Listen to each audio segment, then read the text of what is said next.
Сәлем достар, бүгін айранмен блинчик жасайтын боламыз. Өте керемет шығады, бір жасағаннан шығатын рецепт. Қыздар, ол үшін бізге 3 үлкен қасық құмшекер керек. 2 дана жұмыртқа керек. Жұмыртқамыз холодильниктен шыққан болу керек. Жылы, комнатный температурада болу керек. Айранымыз да сондай болу керек.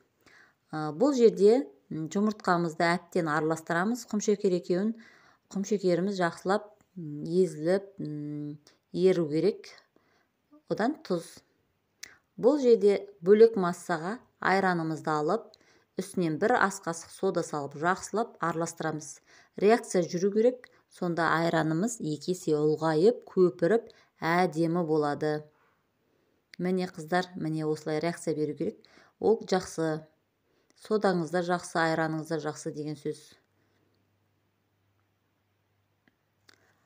Содан кейін 3 қасық сұйық май қосамыз. Үлкен қасық. Жақсылап араластырып, 2 массаны біріктіретін боламыз. Қыздар, бұл жерде ұнымызды електен өткіземіз. Жақсылап аламыз. Көріп тұрғандарыңыздай, бұл үй жағдайында, қолда бар заттармен әдемі қылып жасауға болады бәрін. Әсіресе 5-ші айына жақсы кетеді. Міне ұнымызды електен өткізіп, жақсылап араластырамыз. Қыздар, бұл жерде қою болып кетпеу керек. Аз-аздан салып отырамыз. Міне осылай қоймалжын, аладүшкеға шыққандай болады. Бірақ бұған 200 грамм бір бокал қайнаған ыстық су құятын боламыз. Міне сол кезде осындай болып шығады.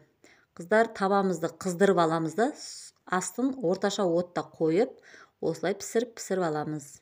Міне әр қайсысын пісіріп болғаннан кейін үстіне кішкене майды жағып, шет-шеттеріне жағып қойсаңыздар, өте әдемі болады.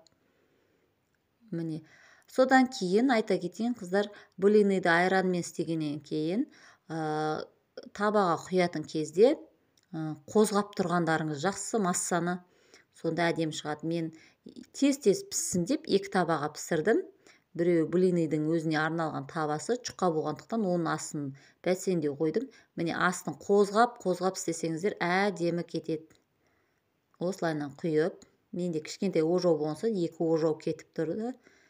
Сіздер үлкен болса 1 ожау ғана кетеді. Осылайынан пісіріп аласыздар. Міне піскен блинларыңыз керемет болып шығады. Қыздар, сіздерге ас болсын, бізге де ас болсын.